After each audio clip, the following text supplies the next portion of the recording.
I get a black mafia. Half a million without the FBI. FBI keep bringing them all FBI.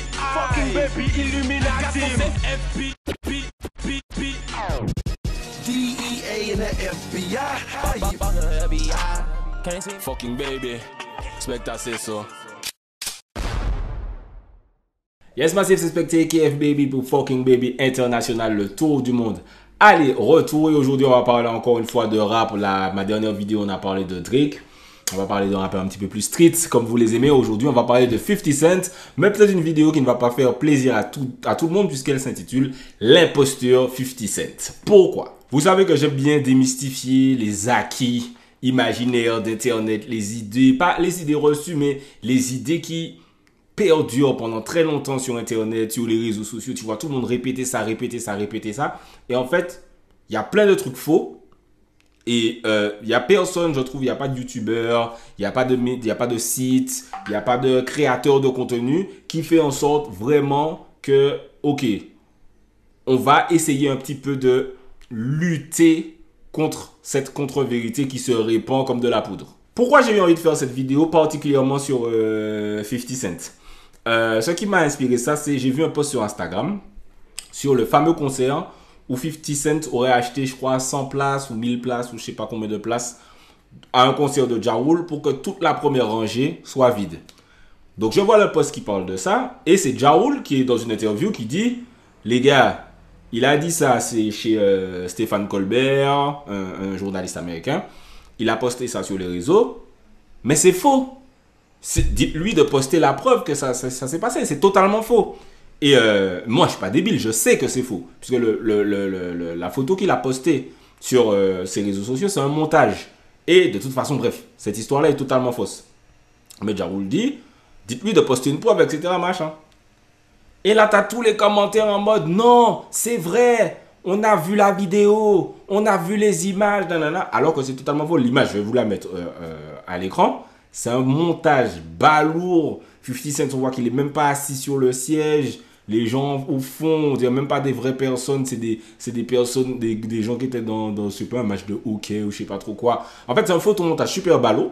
50 Cent, il a dit son truc. Tout le monde l'a cru. Et même quand tu viens et tu dis, mais en fait, c'est totalement faux, c'est débile, ça n'a aucun sens. Il aurait jamais, enfin, il y aurait des traces qu'il a fait ça, on aurait vu qu'il a fait ça. Non, si c'est vrai, pourquoi? Parce que, comme 50 Cent l'a dit, c'est vrai. Et il y a beaucoup de gens en mode 50 Cent a dit ça, c'est vrai. Et c'est vraiment terrible. C'est-à-dire que, on va en parler plus en détail dans la vidéo, mais le mythe autour de 50 Cent fait qu'on ignore tous les côtés négatifs. Pour parler de ce sujet, on va aborder plusieurs parties. Premièrement, on va confirmer que 50 Cent est bien sûr une légende du hip-hop. On va parler de ce que j'appelle le bouclier narratif. On va parler du nombre de classiques de 50 Cent niveau album. On va parler de la carrière de 50 Cent, la carrière musicale pendant plusieurs années. Et on va parler de comment 50 Cent fait pour buzzer le plus souvent. Premièrement, 50 Cent est une légende du rap. Donc, je préfère commencer par là pour qu'on ne vienne pas me dire dans les commentaires ouais, 50 Cent, il a fait ça, il a fait ça. Parce qu'en fait, des fois, quand je fais une vidéo de hip-hop, comme je ne suis pas Driver, je ne suis pas Balou, je ne suis pas Chris, tu vois, des gars à qui je parle très bien, Balou et Chris, on doit refaire notre podcast depuis des années, des mois. Et en fait, comme Balou voyage un peu, etc., on devait le faire hier, finalement, on n'a pas pu. Bref, on va essayer de revenir très vite avec les Trapvengers, vous inquiétez pas, très vite. Je ne sais pas, mais en tout cas, on va essayer de revenir. Et en fait, comme je suis pas ces gars-là, tu vois, je suis antillais, les gens sont en mode, ouais, mais qu'est-ce que tu connais, nanana, alors que frérot, je connais probablement plus que toi qui est en train de me commenter la machin. Mais on va quand même replacer le sujet. 50 Cent, c'est une légende du hip-hop. Get Rich All Day Trying. Je crois que c'est Diamant ou je sais pas trop. Il a des singles. C'est une dinguerie, In The Club, PIMP, Many Men. Voilà, j'en passe et des meilleurs. Il a été Ja Rule dans le Clash. La carrière de Ja Rule ne s'en est jamais relevée. Le Run G Unit, d'avoir permis à Tony Yayo, qui est vraiment un rappeur très moyen, de beaucoup vendre, à Lloyd Banks, à Young Buck, l'album commun 50 Cent surtout, je crois que c'était Beg for Mercy. Voilà, 50 Cent, il a fait tout ça. C'est un gars qui a vraiment connu la street pour le coup. Sa mère est morte. il vivait chez sa grand-mère, il dealait depuis très jeune, il a pris 9 balles, bref, toute l'histoire avec la Supreme Team, là, comme ils appelaient. Bref, le gars, là, ouais, c'est Supreme qui s'appelle, le Supreme. Voilà, on connaît toutes ces histoires-là, mais c'est pas de ça qu'on va parler dans la vidéo. C'est-à-dire que ça sert à rien de répondre aux faits négatifs que je vais énoncer par des faits positifs, parce que c'est exactement ce que 50 Cent fait, c'est-à-dire se cacher derrière les faits positifs pour faire comme si on ne voit pas les faits négatifs. Gardez cet exemple en tête, c'est un peu comme moi, je suis pas beaucoup le football, tu vois, donc gardez en tête que c'est un exemple que je prends pour que vous compreniez. C'est comme l'Olympique de Marseille, rien contre les gens qui supportent l'Olympique de Marseille, mais quand ils disent oui, nous au moins on a la Ligue des Champions, et la Ligue des Champions date de je sais pas trop quand, et tout ce qui s'est passé entre quand voilà, ils imaginent tu perds, je sais pas, 10 classiques contre le PSG, t'es relégable, t'as pas gagné le championnat depuis je sais pas quand, etc., etc. Ils cachent tout ça derrière, ouais mais on a une Ligue des Champions. C'est un peu cette logique-là qu'on va utiliser avec 50 Cent. La théorie du bouclier narratif, c'est notre partie 2. C'est quoi le bouclier narratif? Si vous regardez des films d'action, vous verrez que des gars comme Vin Diesel, Chuck Norris, Jean-Claude Van Damme, Jackie Chan, bref, ces gars-là, ils meurent pas dans les films. C'est-à-dire que, frère, j'ai pas vu les John Wick, personnellement, pas pour le moment, il faut que je les regarde quand même. Le gars, il va se battre contre 10 personnes avec des fusils, une bombe va exploser, sa voiture va foncer dans l'eau. Enfin, des dingueries vont se passer. Le bouclier narratif protège le héros, donc il va pas mourir. Et même s'il meurt, dans l'épisode suivant, il va être ressuscité ou un truc comme ça. C'est un peu comme Sangoku, qui dans Dragon Ball Z, il est mort 2 fois. On l'a ressuscité. Même quand on pouvait plus le ressusciter, on l'a quand même ressuscité. Enfin, voilà, c'est ça le bouclier narratif. Exemple parfait du bouclier narratif, c'est Tupac. Tupac a été accusé et condamné pour un crime sexuel envers une femme. Que vous soyez d'accord ou pas avec cette condamnation, etc. On n'était pas là, on ne sait pas ce qui s'est passé. Bref, il a été condamné. Ça, c'est le fait concret qu'on ne peut pas enlever. Et ça aurait dû sérieusement entacher sa réputation. C'est-à-dire que, coupable ou pas, par exemple, les féministes, là maintenant, ça arrive à n'importe quel rappeur, d'être condamné pour ça, les féministes vont s'asseoir sur toi. C'est-à-dire que, oh, Tory Lanez, voilà, Tory Lanez, t'es en prison, fin. C'est-à-dire que tu vas pas dire, oui, mais il y a des gens qui ne sont pas d'accord avec le verdict, mais le fait c'est que le gars est condamné et c'est comme ça, sa réputation est entachée, il y a des blagues tout le temps sur Tory Lanez, etc., etc. Mais là, pour Tupac, on n'en parle jamais. C'est ça le bouclier narratif. C'est-à-dire que, je te prends par exemple Drake. Imagine que ça arrive à Drake d'être condamné pour un truc comme ça. Voilà, basez-vous sur ma vidéo précédente. On va jamais le laisser. Lui, il y a des petits trucs ridicules. Les gens, ils utilisent des rumeurs pour dire « Ouais, c'est un prédateur, da. » Là, tu as Tupac qui a été condamné pour ça. Et malgré ça, les gens, bouclier narratif. Un autre gars qui a un gros bouclier narratif, mais pas imperméable quand même, mais un peu, c'est Nas. Pourquoi? Parce que syndrome du numéro 2, j'en ai parlé dans la vidéo précédente aussi. Nas a été accusé par son ex-femme, donc Kelis, qui chante Mami Check, nanana. Il a été accusé de l'avoir tapé. Personne ne parle de ça. C'est-à-dire que c'est pas un truc qui ressort tout le temps sur les réseaux, Bouclier narratif, encore une fois. Bouclier narratif mélangé à syndrome du numéro 2 qui cause un bouclier narratif. Et c'est ce qui me dérange avec 50 Cent, c'est qu'il utilise ce bouclier narratif en sachant que ses followers ou les gens sur internet ou les médias rap etc. ne vont pas remettre en question ce qu'il dit ou bien certaines réalités, on va pas le contredire, etc. Donc il se cache derrière ça pour des fois mentir ou pour effacer des faits dérangeants entre guillemets. Et malheureusement, quand tu as une voix assez forte, on va dire qu'une personne, et j'utilise cette logique-là souvent, une personne peut être intelligente, mais un groupe de gens, ce sera toujours bête. C'est-à-dire que tu peux mentir à un groupe de gens, mais un mensonge gigantesque, le groupe ne va pas remettre en question. Même s'il y a, disons, un groupe de 1000 personnes, et puis tu as dedans, allez, 20 personnes qui disent, mais c'est faux en fait, ce qu'il dit, ça n'a aucun sens. C'est pas grave. Si ta voix est assez forte, si tu es assez influent, le groupe de gens, au final, t'aura cru. Maintenant qu'on a établi c'est quoi le bouclier narratif, on va expliquer pourquoi 50 Cent en bénéficie. Donc je vais vous énoncer les différents bails négatifs pour moi qui concernent 50 Cent dont on ne parle jamais. Et quand on parle, on te dit que tu es un haters alors que c'est littéralement c'est des faits, quoi. C'est genre, tu n'inventes pas un truc abracadabrantesque. C'est-à-dire que tu peux littéralement aller sur Google et vérifier. Premièrement, 50 Cent a un seul classique. Il a un seul album classique. C'est un énorme album. Get Rich or Die Trying, c'est un blockbuster. Il y a un film basé sur l'album qui est aussi un blockbuster. Mais n'empêche que 50 Cent a un seul album classique. Après Get Rich or Die Trying, il y a The Massacre, qui était bon album. C'est pas que c'était un mauvais album. Il y avait des morceaux dedans. I'm Supposed to Die Tonight, je crois que c'était dessus. Ou bien Position of Power, In My Hood. Il y avait des sons sur The Massacre. Il y a Candy Shop qui a beaucoup porté l'album. Just a Little Bit aussi. Et Candy Shop, on va pas se mentir, c'est un son qui est extrêmement commercial et extrêmement corny. C'est-à-dire que, imagine là maintenant, t'arrives et tu dis je vais t'emmener au magasin de bonbons, je vais te laisser lécher la sucette. C'est ça ton refrain, machin, truc. C'est frère, on va te terminer. Mais bref, c'est pas grave, ça reste un classique. Instru de malade, machin, oui. Mais c'est ce qui a vraiment porté l'album. Mais The Massacre, ok, pas de souci, c'est un bon album, tranquille. Mais c'est pas un classique. On va pas dire que The Massacre c'est un classique. Curtis, l'album d'après était très oubliable. Et après ça, tout était rincé. Tout était rincé après cet album-là. D'ailleurs, pour aller vérifier si j'extrapole, tu vas sur Spotify, et j'aime bien faire ça. Aller sur Spotify et regarder quelles chansons sont dans les top streams de l'artiste dont on parle. Et 50 Cent, son top stream, le top 5 de c'est Get Rich or Die Trying, et puis il y a Candy Shop. Mais c'est-à-dire que les 4 sons sont sur Get Rich or Die Trying. C'est-à-dire que vraiment son seul classique, c'est cet album-là. Qu'un énorme album, ok. Mais c'est-à-dire que ce qu'il a fait entre-temps, tu vois, tout le temps on aime bien dire, oui, telle personne, ça c'est pas classique, ouais, il a pas de classique, lui, il a un seul classique. Curtis, c'était le début de la chute. C'est-à-dire que c'est un album où il y a des sons que j'aime bien, par exemple, Man Down, j'aime beaucoup ce son-là. Je crois que c'est Code 187, c'est dessus. I Get Money, ça c'est un son classique. Par contre, ça c'est vraiment un très bon morceau. Mais c'est pas un classique Curtis, l'album en lui-même. D'ailleurs, c'est avec cet album-là que Kanye West l'a battu.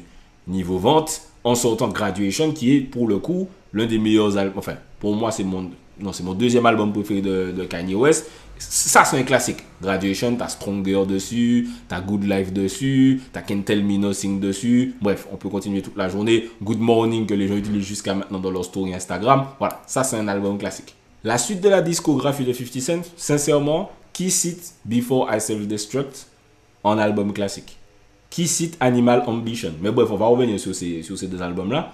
Mais 50 Cent, en vrai, il a un seul album classique. Alors, on va dire, si The Massacre voulait vraiment pousser parce qu'il y a Candy Shop, Just a Little Bit, et voilà, c'est pas un mauvais album, 1,5. Vous pouvez pas dire que The Massacre, c'est un full classique. On va dire qu'il a 1,5 album classique. Comment on peut le mettre, 50 Cent, au niveau des plus grands, musicalement, des plus grands non musicaux de la musique hip-hop, avec un seul album classique?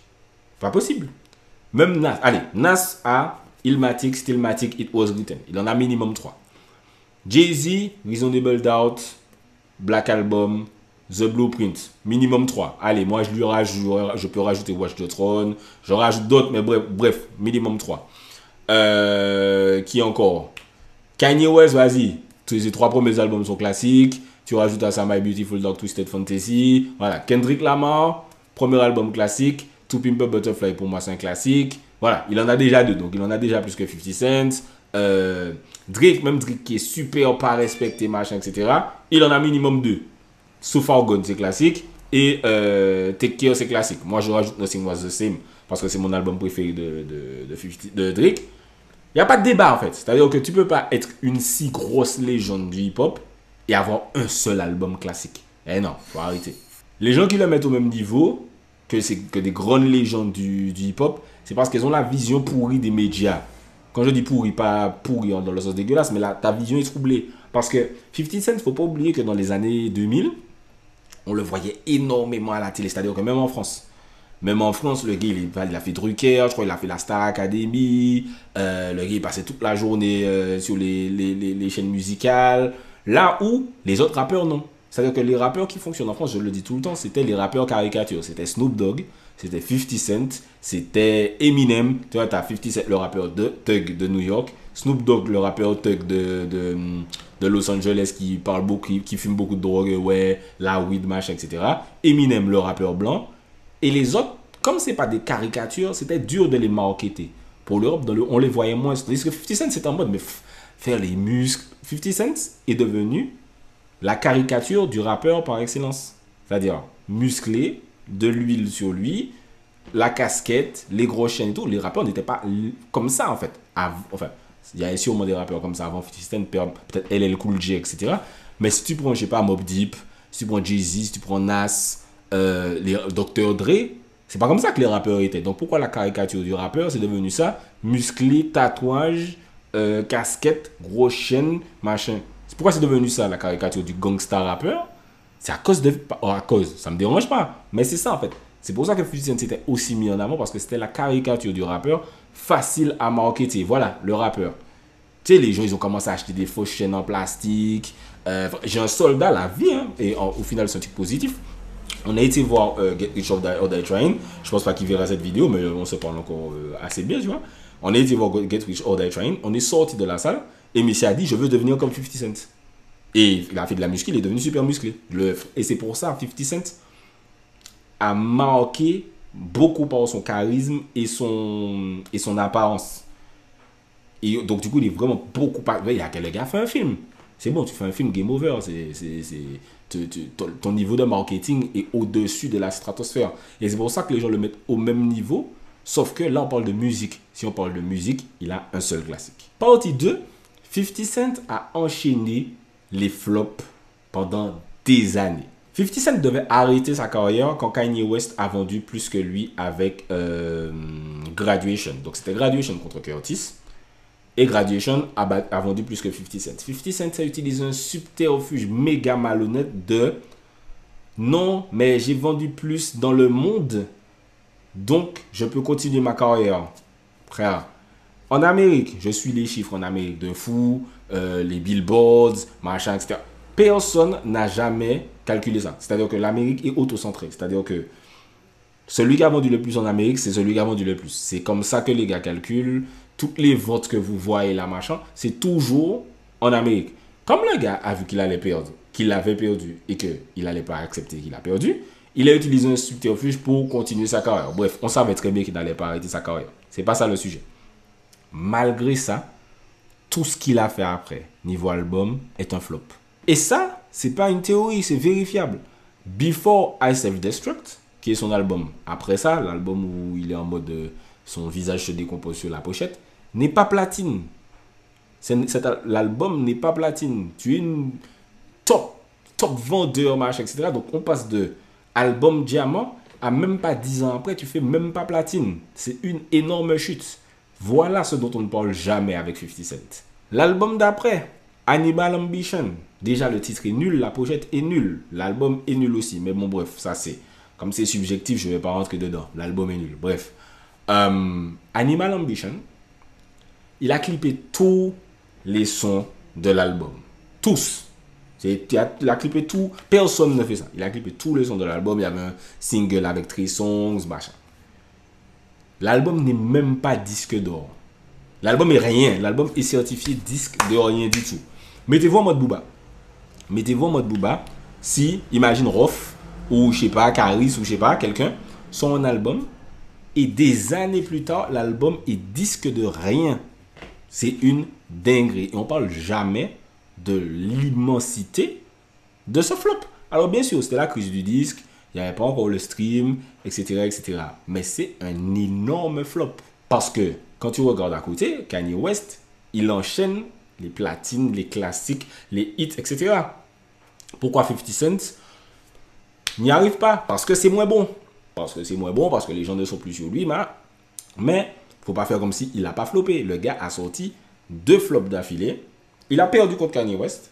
Ensuite, il a sorti un flop. Ensuite, il a sorti un deuxième flop. Et ensuite, il n'a plus jamais sorti de projet musicaux. Le gars a abandonné.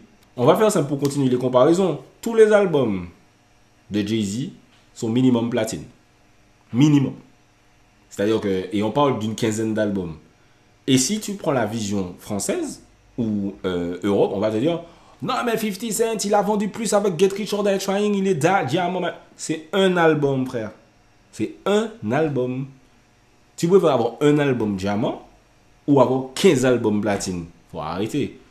Niveau carrière, hein, je te parle niveau respect dans le game, machin, etc. Niveau placement. Si l'album diamant te fait gagner plus d'argent, pourquoi pas? Mais, sauf que bon, c'est faux parce que 50 Cent était signé chez Eminem, qui était signé chez Dr. Dre, qui était signé chez Interscope. Donc bon, déjà ça c'est mort. Mais, prenons encore un exemple de foot. Imagine tu fais une saison. En une saison, tu gagnes la Ligue des Champions, le championnat, la Coupe du Monde. Tu niques tout le monde. Franchement, truc de ouf. Une saison. La saison d'après, allez, tu gagnes juste la Ligue des Champions et le championnat. Et tu gagnes pas la Coupe du Monde. Tranquille. Et puis après, tu gagnes plus rien pendant 20 ans. Et par contre, tu as des gars qui pendant 10, 15, 20 ans, sont toujours sur le podium, gagnent le championnat de temps en temps, ont gagné 2-3 Ligues des Champions, ont gagné 3 ballons d'or, toi tu as un seul ballon d'or. C'est, frère, la longévité. L'excellence, c'est... On dit que l'excellence, c'est pratiquer au haut niveau pendant une longue période de temps. Mais le mot-clé, c'est pendant une longue période de temps. C'est pas juste, j'ai fait Get Rich or Die Trying, voilà, j'ai un petit peu surfé sur ça pendant 2-3 ans, et maintenant, je suis... Non, je suis au niveau 2 pour un album, c'est faux. Ça n'allait jamais. Et ça, c'est même pas ça n'allait. Il n'y a personne d'autre pour qui ça fonctionne. Même Eminem, que j'aime pas spécialement, frère, le cas, longévité. C'est-à-dire, même si j'aime pas les sons d'Eminem depuis très longtemps, il a quand même fait même un Not Afraid qui a fonctionné, même un Love the Way You Lie avec Rihanna qui a fonctionné, même un Rap God, machin. Il a fait des trucs. 50 Cent, musicalement, frère, c'est éteint depuis plus de 15 ans. Plus de 15 ans maintenant. C'est terrible. Et pour éviter ces flops, pour essayer de se rallumer dans le game, les gens font comme s'ils n'ont pas vu, comme si ça n'était pas arrivé. Il essaie de se coller sur Soulja Boy, en mode comme si c'est mon poulain. Il a essayé de se coller sur Chief Keef en mode c'est son poulain. C'est Chief Keef lui a fucking posé un lapin sur le clip de 8 Being Sober. Ils se sont plus jamais check, il me semble. Bon, la dernière tentative pathétique, c'est s'accrocher à 6ix9ine. Ça, c'était vraiment tuba. Là, maintenant, c'est DaBaby. Enfin, tu sais, il se plaint de... le pire, c'est qu'il a osé dire, oui, Jay-Z a surfé sur les nouvelles vagues pour rester relevant, pour rester dans le game. Sauf que oui, mais au moins, Jay-Z l'a bien fait. Toi, tu l'as fait avec Soulja Boy, Chief Keef et 6ix9ine. Je ne sais même pas quoi dire. N'importe qui aurait floppé autant, ce serait la risée du game. Tu prends n'importe quel autre rappeur, machin. À part peut-être, tu sais, il y a certains gars, d'autres qui ont le bouclier narratif, mais vraiment, lui, c'est vraiment super puissant. Et il se cache derrière, il cache ses échecs, nombreux, derrière ses succès. C'est-à-dire que, comme Animal Ambition a floppé, P4 Self-Destruct a floppé, Curtis, il a perdu contre Kanye West. Depuis, il n'a plus rien sorti, il a sorti aucun album qui a vraiment pété musicalement. Mais il cache toujours ça derrière Get Rich or Die Trying. Oui, mais moi j'ai vendu ça en première semaine. Oui, mais moi j'ai fait ça. Oui, mais non. Mais frère, est-ce que vous vous souvenez du lyrics de Damso? Tu parles que de tes classiques d'antan, c'est que c'est mort. Et ça, c'est un truc qui correspond très bien à Rof. Et même Rof, il a plus de classiques que 50 Cent en nombre d'albums classiques. Mais bon, bref, c'est un autre sujet. Frère, si tu parles que de Get Rich or Die Trying depuis, allez, on va dire 2005, on est bientôt en 2025. C'est chaud. C'est vraiment très très chaud. Et ce qui est drôle, c'est qu'en fait, il prend d'autres artistes de haut, tu sais, les nouveaux artistes, il les prend de haut. Tu sais, en mode, il donne son expertise. Ouais, mais maintenant, la musique. Ouais, mais de mon temps. Non, mais la musique, c'est facile maintenant. Si je voulais, alors que t'as pas fait de tube depuis je sais pas combien de temps. Mais non, faut arrêter. Essayez un jour de faire un best-of de 50 Cent sans citer Get Rich or Die Trying. Et regardez combien de sons vous avez. Il n'y a pas énormément comparé à d'autres artistes. Il en a. Franchement, j'ai cité des sons que j'aime bien de 50 Cent. Même sur Curtis, même sur B4 Self-Destruct. J'aime bien Have a Baby by Me. J'aime bien Do You Think About Me. Il a fait le son de Power là qui était pas mal. Big Witch Town. I'm the Man. C'est un son de Sony Digital que 50 Cent a entendu, qui était déjà sorti, que 50 Cent a entendu et a récupéré. Ensuite, il a enlevé Sony Digital pour mettre Chris Brown dessus. Mais, allez, on va compter. Vous allez peut-être atteindre sur, allez, 20 ans. Est-ce que vous aurez 10 bons sons de 50 Cent? Je suis même pas sûr. Et me parlez même pas de oui, maintenant il est concentré sur le business, il est plus sur ça, Frère, combien de gars allient rap et business? Et il faut réussir à sortir des classiques toujours. Kanye West, milliardaire. Jay-Z, milliardaire. Enfin voilà quoi, c'est-à-dire que Rihanna, bon, Rihanna c'est pas du rap, mais elle aussi elle est milliardaire. Elle a plus d'albums qui ont marqué que 50 Cent sur la durée. Personne n'a dit que tu étais obligé de choisir l'un ou l'autre. Donc déjà ça n'a aucun sens. Presque dernier chapitre, 50 Cent n'existe qu'en s'accrochant à quelqu'un par le clash ou la polémique, etc. Il n'arrive pas à exister par lui-même. Il n'arrive pas à intéresser par lui-même, et ce depuis quasiment le début. Et en fait, c'est quand tu fais la liste que tu réalises, tu te dis, mais ah ouais, en fait, tu es un cloud chaser. Monsieur, il cherche du cloud depuis le début. Et en fait, on lui a donné ce cloud. Et depuis, il refait à chaque fois la même technique. Donc, de moins en moins, ça fonctionne. Mais des fois, c'est presque pathétique. Tu as été presque en mode, mais frère, existe par rapport à toi seulement. Qu'est-ce qui t'arrive? Pourquoi tu es toujours obligé de critiquer un autre rappeur, de dire ceci, de clasher? Alors que c'est bon, tu existes par toi-même. Le clash, ça fait partie du hip-hop. Mais quand tu es tout le temps là, tu sais, maintenant c'est sur Instagram, des typiques bizarres. Tu vois, le truc pour lequel on condamne Booba, on dit, ouais, Booba, il est sur Instagram, Booba, il se ridiculise sur Instagram, il a tel âge, nanana. 50 Cent, on compte le dire à partir de quel moment? Puisque tout le temps, on dit que Booba s'inspire de 50 Cent. On condamne Booba, mais on condamne pas 50 Cent. C'est bizarre. On fait une petite liste. Auto Rob. Premier buzz, il a clashé tous les rappeurs en mode, oui, je vais vous braquer, machin. C'est un concept. Il prend le concept d'un voleur, il rappe selon la perspective d'un voleur qui va aller voler les artistes du rap game, etc. N'empêche qu'on sait très bien, lui-même il l'avoue qu'il a fait chapeau chercher du buzz. Jay-Z lui a répondu, je crois Big Pun aussi lui a répondu, voilà. Ça, il s'est fait un petit nom, etc. C'est parce qu'il a fait buzzer, mais ça lui a permis de se faire un petit nom. Tu as l'un des plus gros rappeurs de cette période-là qui te répond au Summer Jam. Tu as gagné. 50 Cent dit ça lui-même, donc ne me contredisez pas. Je ne sais pas si c'est avant ou après qu'il avait fait Ghetto Courant, où il cite plusieurs gars très connus de la street, mais des vrais gars de la street, etc. Beaucoup l'ont accusé d'être snitch sur ce morceau. Voilà. Encore une fois, tu as besoin de t'accrocher à quelqu'un, de citer des noms pour, etc. Bon, après, il dira, c'était des gars de mon quartier, c'est mon histoire, nanana. Bref, n'empêche que tu as encore besoin de citer des gens. Troisième buzz, il invente une guerre avec Ja Rule et Murder Inc. pour exister dans le game. J'ai regardé toutes les interviews, toutes les vidéos sur ce sujet-là. L'origine de ce clash, G-Unit, Murder Inc., c'est une invention. C'est-à-dire qu'il va faire combien de trucs suprêmes.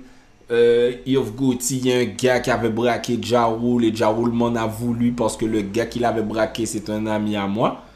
Et tu te poses et tu vois l'histoire et tu te dis, mais si tu réfléchis, mais les gens, quand c'est 50 Cent qui parle, ne réfléchissent pas. Ja Rule lui-même a fait des interviews, il a dit, mais donc un gars m'a braqué, c'est totalement vrai. Ja Rule avoue, un gars est venu, a sorti son fusil, il lui a donné la chaîne, Supreme ensuite est allé récupérer la chaîne, machin, etc. Parce que Supreme c'était le grand de leur quartier, entre guillemets. Mais aucun rapport avec 50 Cent. Donc en fait, 50 Cent c'est inclus dans l'histoire. Encore une fois, il s'inclut dans l'histoire et en mode, et tu le regardes, mais qu'est-ce qui arrive ça n'a aucun rapport. Pourquoi il a besoin de ce clash pour exister. Et c'est évident, c'est-à-dire que pourquoi Ja Rule n'avait pas besoin du clash avec 50 Cent. Ja Rule était déjà au sommet du monde. Bon, c'est 50 Cent qui a besoin de ce clash-là. Et les gens font comme si ils sont aveugles. Après, il a éteint Ja Rule. Je ne réécris pas l'histoire machin. 50 Cent, ça a éteint Ja Rule. Il a éteint Murder Inc. avec l'aide du FBI. Ok. Mais quand même, il a quand même. Ja Rule ne s'est jamais relevé de ça. Mais 50 Cent avait besoin de ce clash pour exister à travers ce clash. Ça a aidé 50 Cent à exister. Après Get Rich or Die Trying, machin, etc. Quand arrive le moment de sortir son autre album, il invente un clash avec Jadakiss et Fat Joe parce que Jadakiss et Fat Joe ont fait un son avec Ja Rule. Donc vous aidez Ja Rule à revenir au devant de la scène. Donc je suis en clash avec vous aussi.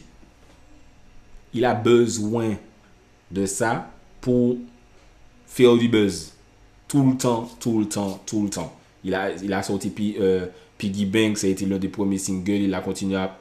Il sait très bien qu'il a besoin de se coller à quelque chose pour buzzer. L'album suivant encore, donc on a fait Jaoul. Deuxième album, on fait Jadakiss Fat Joe. Troisième album, allez, je fais un battle avec Kanye West, celui qui vend le plus. Non. Il a perdu, mais on sait très bien que c'est une tactique commerciale. Tu t'attaches à ce qui pète pour monter avec. Il sait très bien, il aurait vendu beaucoup moins sans avoir créé ce battle-là. Il a besoin de s'attacher à quelqu'un. Après ça, on en parle beaucoup moins, mais il a essayé de s'accrocher à Lil Wayne. Il a envoyé des petits lyrics bizarres pour Lil Wayne. Lil Wayne là a répondu vite fait. Il n'a pas trop calculé, etc. Donc ça n'a pas trop pris. It's more than your body, baby. Damn, it's your brain. You make me wanna kiss you like baby kiss Wayne. And make you call me daddy like baby do Wayne. Damn, that this shit sounds gay, it's insane. I guess that's the price the little nigga paid for fame. But baby, dim the lights now. But Trina was telling Wayne, I love you, boo. She was just running games, she told Buck that too.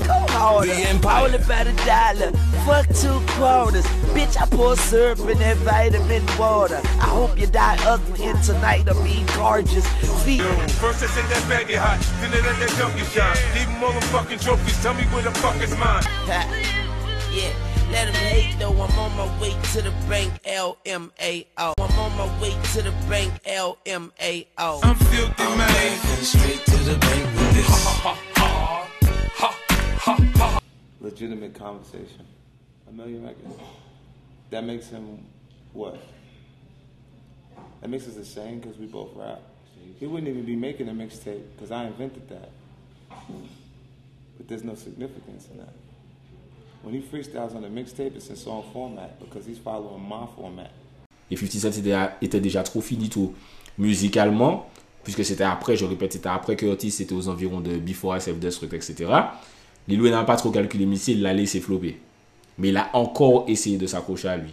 Quand 50 Cent sort Power, qu'est-ce qu'il fait? Il clash Empire. Pourquoi? Le gars a inventé les clashs de série, frère. Le gars a inventé les clashs de série.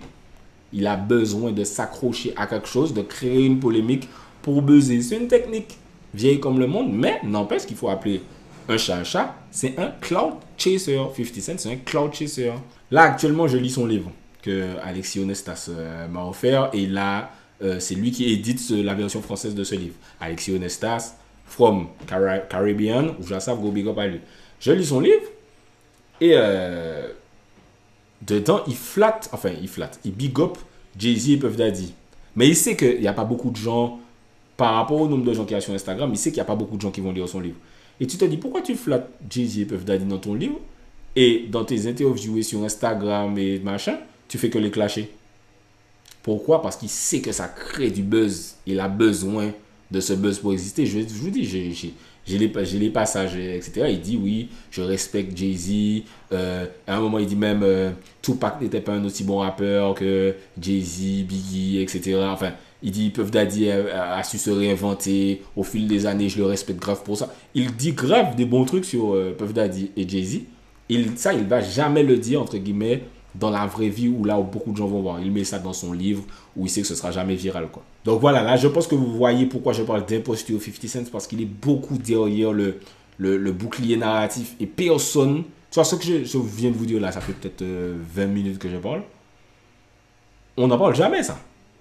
On va parler des flops de tout le monde, des mauvaises actions de tout le monde, de trucs, mais on va jamais parler de ça. Du fait qu'ils sont en clash avec son propre fils, on va jamais parler de ça. Alors que ça aurait été un autre rappeur, ça aurait été un délire. Un dernier truc qui m'a fait rire, c'est pas vraiment dans mes arguments, mais récemment, j'ai vu une vidéo de freestyle de The Game. Il était chez LA Liquors, je crois. C'est une ancienne vidéo qui buzzait, enfin qui tournait. Et j'ai partagé et j'ai dit, ouais les gars, The Game c'est vraiment un meilleur lyriciste que 50 Cent, on n'en parle pas assez. Mais j'ai dit ça, mais ça veut rien dire parce que 50 Cent, pour moi, c'est pas un lyriciste. Le lyriciste de G-Unit, c'était Lloyd Banks. 50 Cent, c'était un énorme faiseur de refrains pendant un petit moment. C'est-à-dire qu'à partir du moment où cette époque est passée, il a plus su faire de refrains adaptés à l'époque. Mais 50 Cent n'est pas un lyriciste. Et il y a des gars qui me répondaient dans ma story et je leur disais, mais 50 Cent n'est pas un lyriciste. Il me disait, si, c'est un lyriciste. Je lui ai dit, donnez-moi un exemple. Les gars sont incapables de te citer un exemple de lyrics, de punchline de 50 Cent. Un gars m'a cité Amusement Park. Mais il n'y a aucune punchline dans le son. C'est son bac à sable CM2 qui est là.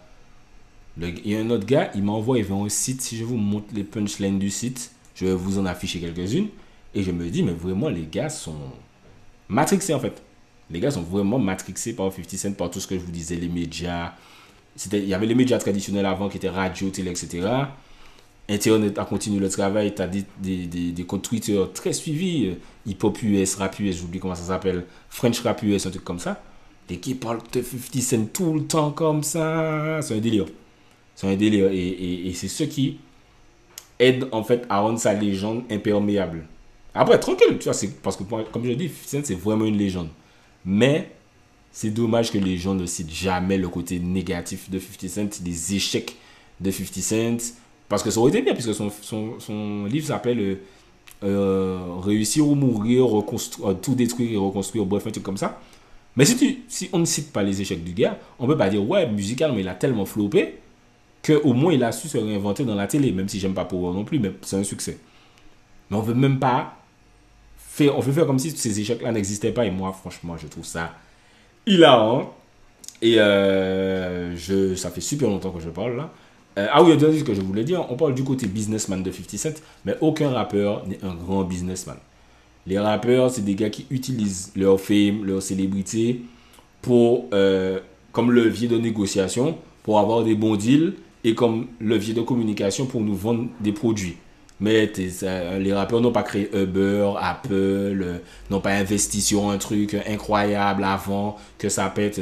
Même Rihanna est milliardaire parce qu'elle a utilisé son image pour nous vendre du maquillage comme Kylie Jenner, comme Jay-Z vend du champagne, Diddy vend des sirops, enfin, etc., etc. Les rappeurs, c'est pas comme s'ils ont des idées de business de ouf et machin. C'est juste qu'ils sont très célèbres et que c'est plus facile de nous vendre quelque chose après ou d'avoir des bons pourcentages après quand tu es célèbre. Voilà, c'est juste ça que je voulais rajouter. N'hésitez pas à me dire ce que vous en avez pensé dans les commentaires de ces différents arguments sur 50 Cent et le bouclier narratif qui fait que je le vois un peu comme une imposture. En tout cas, ce qu'on dit souvent sur lui, on parle que du positif, on parle pas assez du négatif à mon goût, comparé en tout cas aux autres rappeurs. Dites-moi ce que vous en avez pensé dans les commentaires. N'hésitez pas à liker, à vous abonner. C'était Specta pour FBI Fucking Baby International, le tour du monde, aller-retour, gone.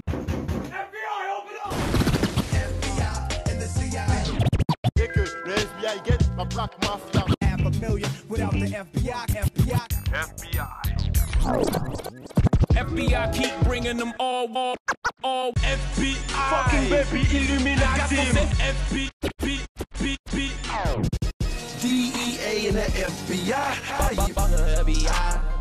Fucking baby, Specta say so.